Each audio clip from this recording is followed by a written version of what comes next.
Coming up today on Locked On at Texas Tech, Joey McGuire, a toilet, a tape measure, and a new wrinkle to the Red Raider road routine. Next on Locked On Texas Tech. You are Locked On Texas Tech, your daily podcast on the Texas Tech Red Raiders. Part of the Locked On Podcast Network, your team every day. We're going to start this thing off right. Raider!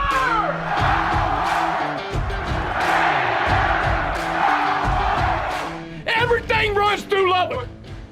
Great to be with you again on Locked On Texas Tech on the Locked On Podcast Network. And thanks as always for making us your first listen on YouTube or anywhere you get podcasts. Today's episode brought to you by LinkedIn Jobs. And these days, every new potential hire can feel like a high-stakes wager for your small business. And that's why LinkedIn Jobs helps find the right people for your team faster and for free. So post your job for free at linkedin.com/lockedoncollege. Terms and conditions apply. With the only Chris Level, I'm Casey Cowan. Chris now just 1 day away from Red Raiders and Bears from Waco Saturday night. And Chris is fresh off of his Thursday night conversation with Texas Tech head coach Joey McGuire. And we got a few things to dive into there before we get to a look around the Big 12 this weekend, Chris. But I know you guys visited somewhat about what we touched on yesterday, and that is just all the familiarity that is on both sidelines, really, as far as these staffs and these programs are concerned. And what was the number? 11 former Baylor employees now employed by Texas Tech. Is that right? Yeah. When you total up between Joey and just staff members, that they weren't necessarily, because this even counts like Coach Johnson, Juice Johnson, that came here last year. So it wasn't like the initial wave or whatever, but there's 11 members of Joey's staff, in the personnel department, assistant coaches, strength staff. It totals 11 that at one time worked at Baylor in recent years, whether it be last year when Joey was there or whatever it may have been. So, and again, that's what makes this game, I think, a bit interesting for everybody involved. Personally, for the folks that are actually involved, but then I think the fan base, because I think when you're because I think the way the Baylor fans have, they've still kind of, you and I have talked about this, they still kind of go back and forth. Did we make the right choice? Should we have chosen Joey over Dave Aranda at the time and all that? But when you don't make that choice, the guy that leaves, he's got a right to hire who he wants, and those folks have a right to stay where they were at or go to Lubbock or wherever. And so, I just think the dynamic is certainly interesting. I don't think there's necessarily any bad blood between Dave Aranda and Joey McGuire, or Joey McGuire and Mac Rhodes, but I think that you'd be kidding yourself if this game didn't mean a bit more on either side of it, personally, for those directly involved. So that's what we kind of touched on yesterday. I mean, I don't think a lot of people have necessarily noticed, but there's a little spice here. Sure. Yeah.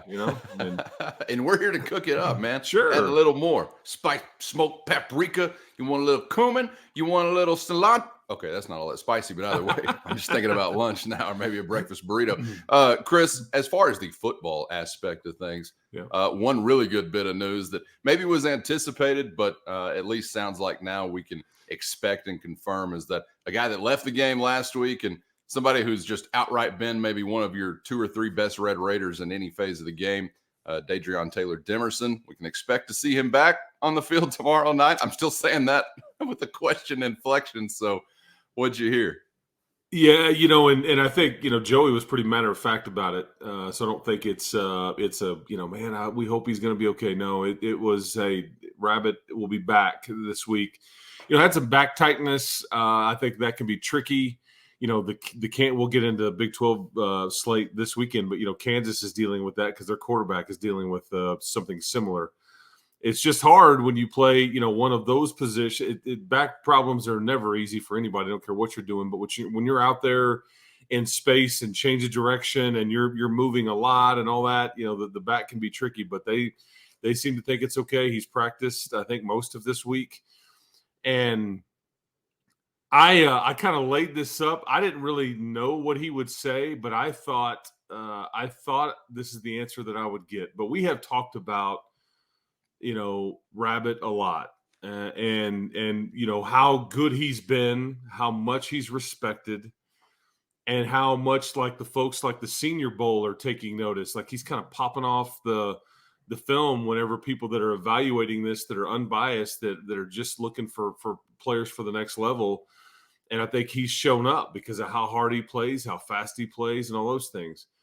But if you want to know, what this kid means to your side of the ball, because I would tell you he's an MVP type candidate for your football program and specifically your defense. And I think Marcel Yates, who I had on the show last night, basically says, I did not realize how much of a leader he was until we were without him. And I had to step in and calm everybody down, because that's what Rabbit means to everybody. And it's the way he plays, one, yes, but it's his knowledge. This is a very experienced football player that, and I always say when I was coaching kids in basketball, I always would tell them, man, quiet teams get beat. You got to talk to each other and communicate and call picks and screens and all this kind of stuff in the basketball world. Well, Rabbit does this on the back end of the defense. He's very much, communicating everything. So there's Coach Yates's comment. Then CJ Baskerville, who showed up to the joint in a cowboy hat, respect. I'm sorry, Julian? Julian Baskerville. CJ, Julian, yes. Looking out for grandma. His mom, it's his mom. I tried to clarify. Okay. It's his mom prefers Julian. She's like, if you call me Julian, she will be greatly, she will appreciate it. So he goes, but I go by CJ with everybody. But he goes, let's just mix in some Julian. Anyway, okay, mix it in. Yeah.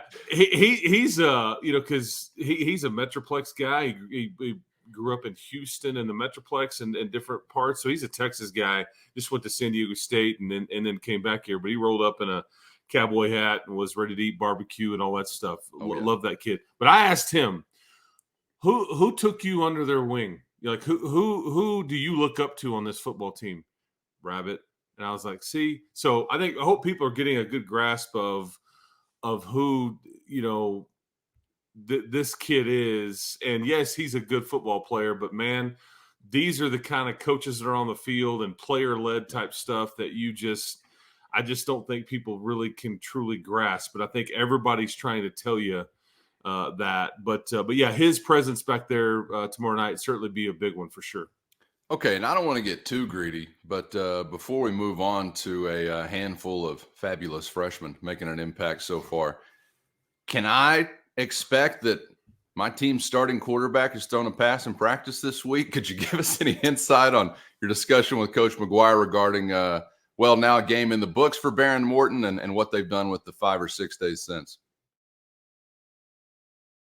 First, today's episode brought to you by LinkedIn Jobs. And these days, every new hire can feel like a huge gamble. And when we're talking about your business or livelihood, that's not ideal. But never fear, LinkedIn Jobs is here to help by finding the best qualified candidates available fast and for free, all on one easy-to-use and secure platform. With simple but specific targeting tools allowing you to focus on candidates with just the right skills and experience so you can quickly prioritize who you'd like to consider. They go beyond just resume data by using insights from your job post, your company, and their 870 million member profiles to put your post in front of the most qualified candidates faster than anyone else. So go to linkedin.com/lockedoncollege today to identify the most qualified candidates and connect with them fast and for free. Just like a bad hire could sink your ship, the right hire could take your business to new heights this year. And it's no coincidence that small businesses rate LinkedIn Jobs #1 in delivering quality hires versus leading competitors. So post your job for free today at linkedin.com/lockedoncollege.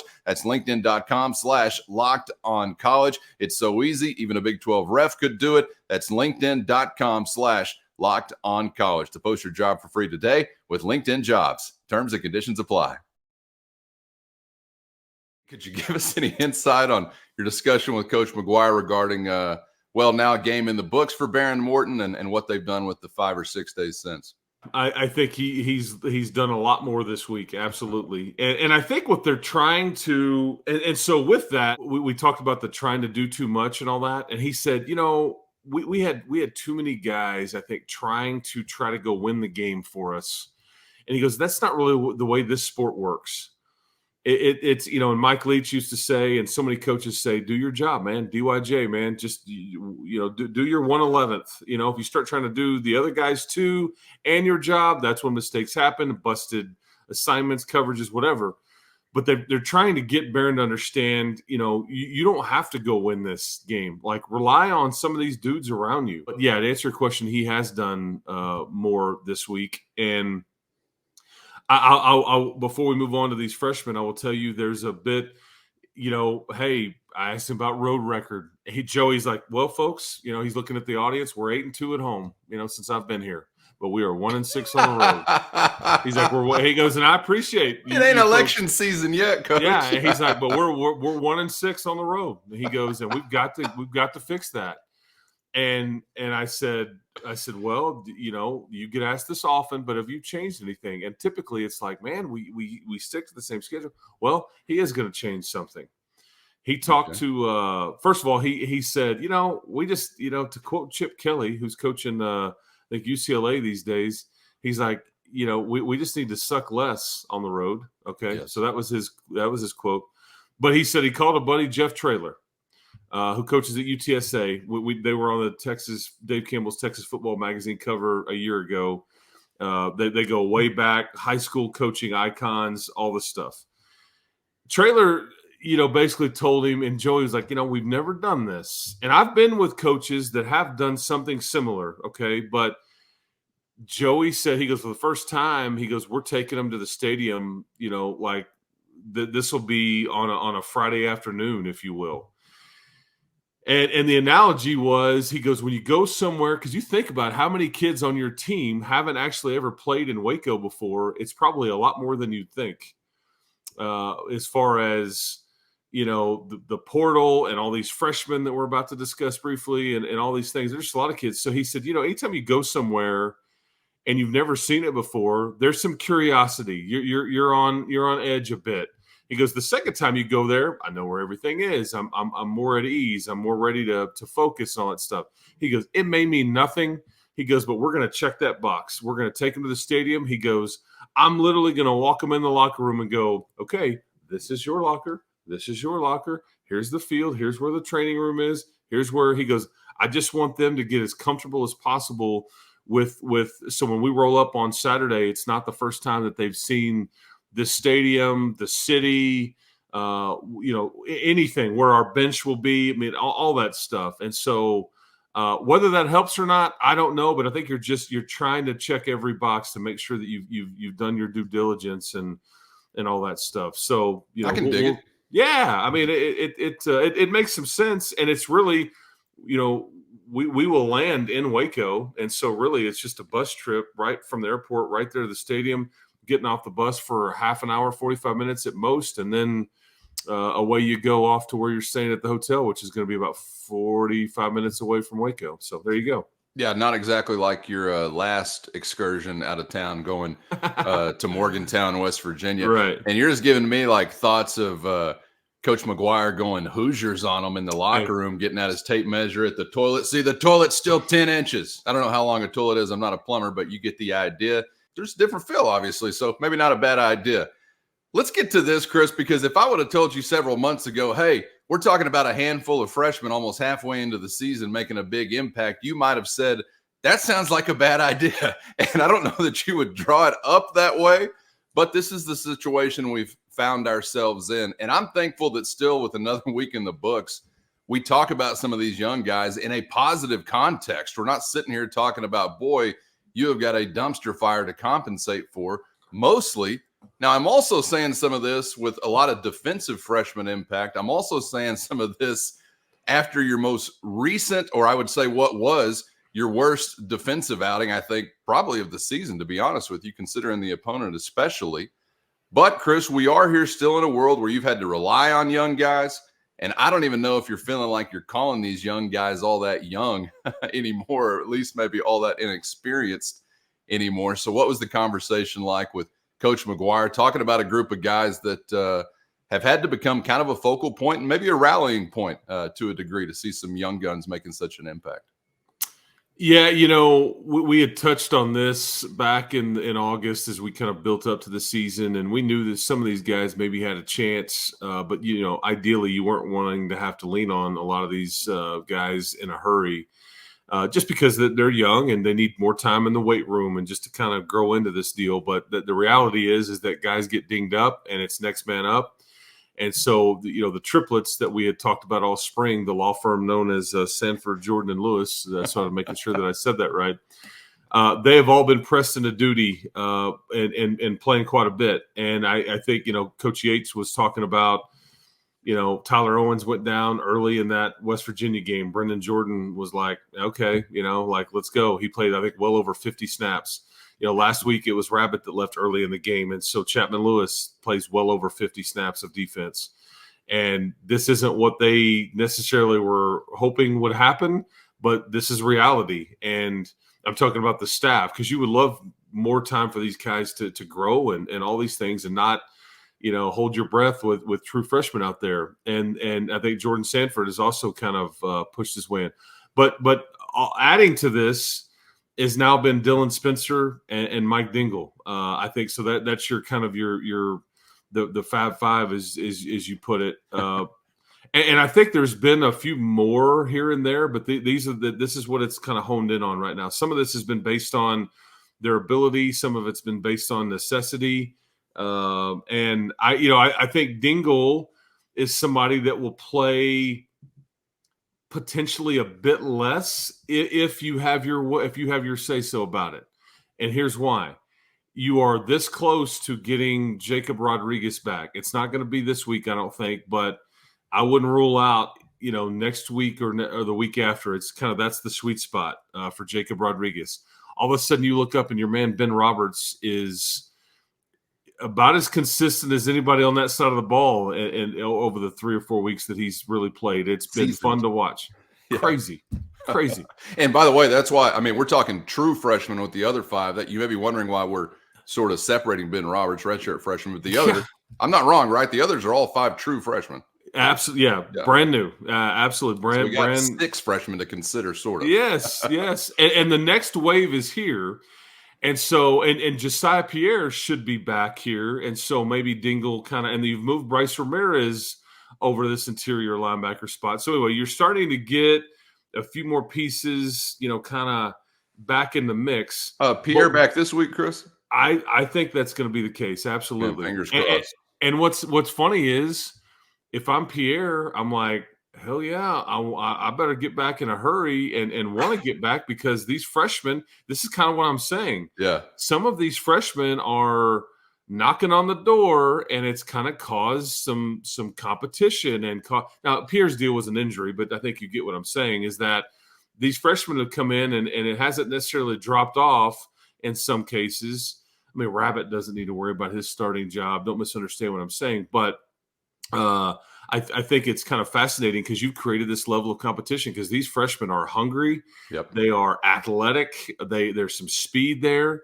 And Joey will, if you get into a conversation with him, he'll start telling you about Marcus Ramon Edwards and Macho Stevenson and all the guys that haven't played yet this year. We talked at a break yesterday.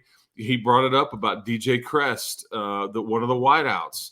And so it's a lot of the freshmen that aren't playing.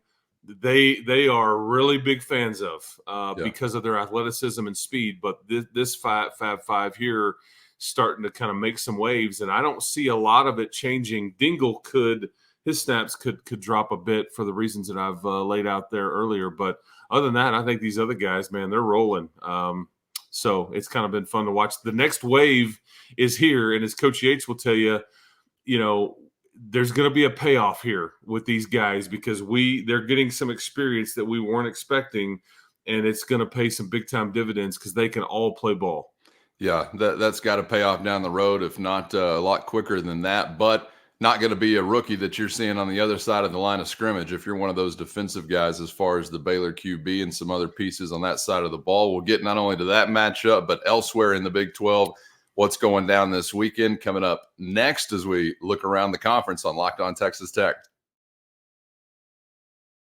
First, today's episode brought to you by FanDuel, America's #1 sportsbook and the official sportsbook of Locked On. And fall is in the air. Helmets are on heads. Briskets are on smokers. And the action is with America's #1 sportsbook. And there's never been a better time to join in on that action than right now, because new FanDuel customers can bet only $5 and get $200 back in bonus bets guaranteed. So dive in and join in on the fun with FanDuel by downloading their safe, secure, and easy-to-use app, where you can bet on all things under the sports sun. And when you're a winner, you're always paid instantly with FanDuel. So visit FanDuel.com/lockedon. That's FanDuel.com/lockedon and sign up today to bet $5 and get $200 back in bonus bets guaranteed with FanDuel, official partner of the NFL.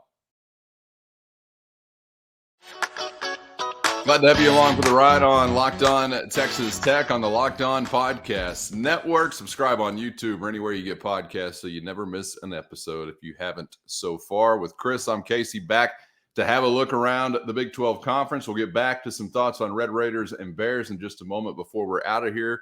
But first, Chris, the Big 12 football is in the air tonight. We got a Friday nighter from Stillwater, Oklahoma, as K-State is in town to take on the Cowboys. Kansas State, an 11.5-point favorite. They're on the road in Stillwater.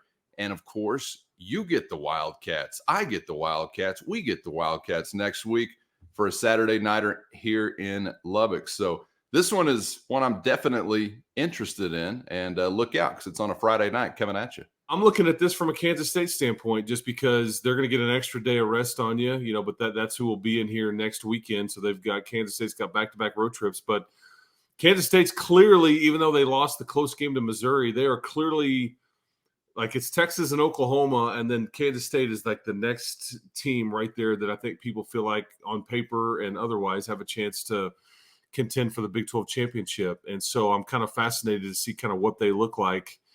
But I think Kansas State wins a close one here.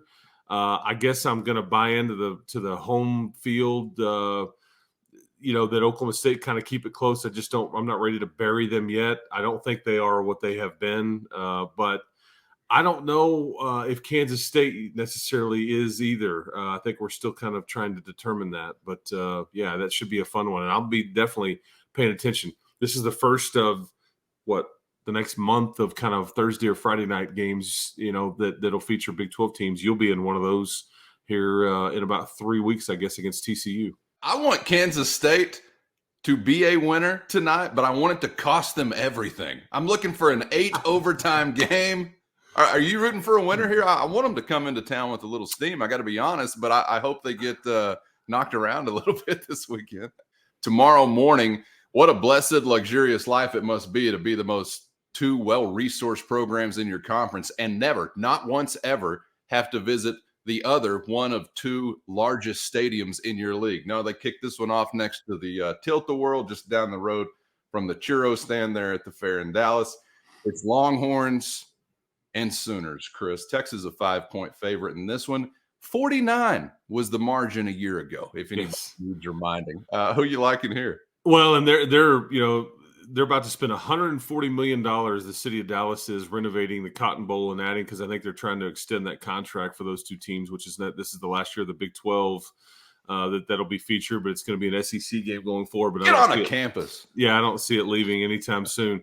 The thing about Texas is that they are good. I don't want to dispute that at all. I think there's some legitimacy there, certainly. However, if you dig a little deeper, they faced an Alabama quarterback situation that's probably the worst it's been at Bama in the last 10 to 15 years. This is a very fair statement. After that, they've also faced not 1, not 2, but 3 backup quarterbacks in a row. Okay. Sawyer Robertson for Baylor 2 weeks ago. Last week it was Jalen Daniels couldn't go. So it was Jason Bean. And then we know the Wyoming kid that we saw, Peasley, up in Wyoming, that's just the tough competitor. That's not who Texas saw either. I think it's kind of intriguing there that as good as Texas has been, they've caught some breaks here with some of that. So I'm not ready to say that they're just all world and they fixed it, because I'd sure like to play a string of backup quarterbacks in a row like that. I would have loved to have seen Wyoming's backup quarterback. I would have loved to have seen Baylor's backup quarterback this weekend. You get my point. Yeah. But I think Dylan Gabriel will be the difference here in keeping this one much closer and all that. But I think I may take Oklahoma in the points, but I think Texas wins a close one. Interesting. Yeah. And I'm just getting sad right now thinking about the backup quarterback we did see and lost against in Morgantown, West Virginia. Markio. First career start, and we couldn't get it done. Oh, that's behind us. Okay, we're looking forward. Before we're out of here, Chris, Red Raiders and Bears, and I'm going to start it in the turnover column. It's been messy for the Baylor Bears. Tech has experienced some of that, though not in each and every outing like Baylor has. They've turned it over every game. I wonder if the quarterback situation evolving for the better could help that. But I think Texas Tech defensively, let's put out the bird call. Go ahead and get busy in that turnover column coming up on Saturday. That is kryptonite for the home team when you're the visitor, I feel like. So that's what I would like to see. What are you thinking whenever you begin to consider keys for Texas Tech and Baylor? Yeah, and you mentioned the turnovers, man. In that game last year, you think, oh, Baylor ran over Texas Tech. All that. There's some truth to that. However, you throw 5 interceptions in a game. I don't care who you are. You're not beating anybody. I mean, and interceptions by 3 different quarterbacks, which is whoa, this is That's a Guinness World Record. I would say so. Yeah.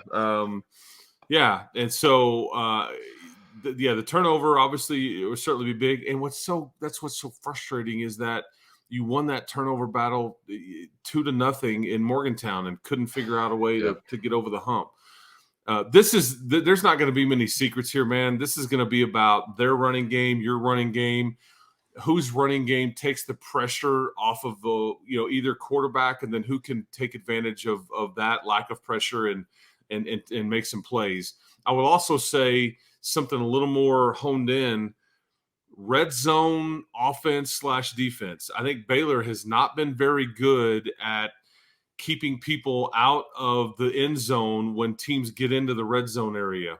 I think they're one of the worst teams in the country, and they're also one of the worst teams in the country on offense when they get into the red zone at scoring touchdowns. So I think that is something to pay attention to whenever you get inside the 20 on the field with these two teams. Can you keep them out?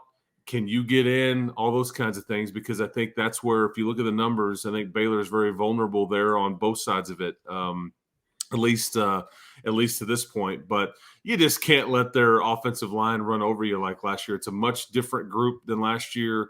Joey has told his team repeatedly, reminded them about last year and all that stuff. And so this is where, like, Tony and Jalen and, the Baskervilles and Dylan Spencers and Miles Cole, all those guys that set edges and play up front, they need to show up. This will be one in the trenches or lost in the trenches, because that's where it was last year.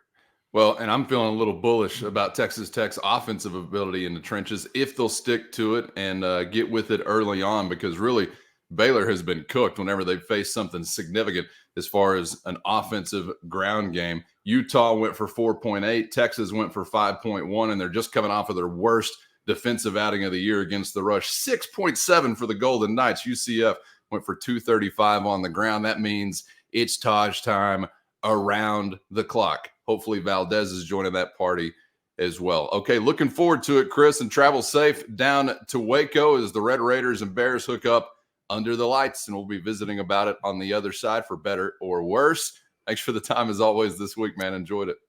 Enjoy the weekend, people. Enjoy the football. Hopefully we come back. We are talking about a win, and I say hope. You don't need any hope. You're going to be just fine. I hope. Indeed. Subscribe on YouTube or anywhere you get podcasts so you never miss an episode. Enjoy the ball game, and we'll see you on the other side. For Chris, I'm Casey. Thanks for joining us on Locked On Texas Tech.